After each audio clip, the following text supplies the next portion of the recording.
Quand on parle de personnes richissimes, des gens comme Jeff Bezos ou Bill Gates nous viennent en tête. Durant l'Antiquité aussi, la renommée des plus riches traversait les frontières, notamment la Méditerranée, et c'est le cas de Midas.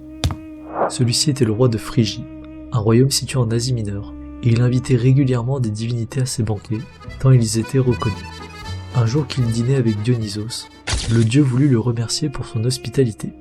Midas ne prenant pas en compte les risques d'une telle proposition, il demanda au dieu que tout ce qu'il touchera dans le futur se transforme en or.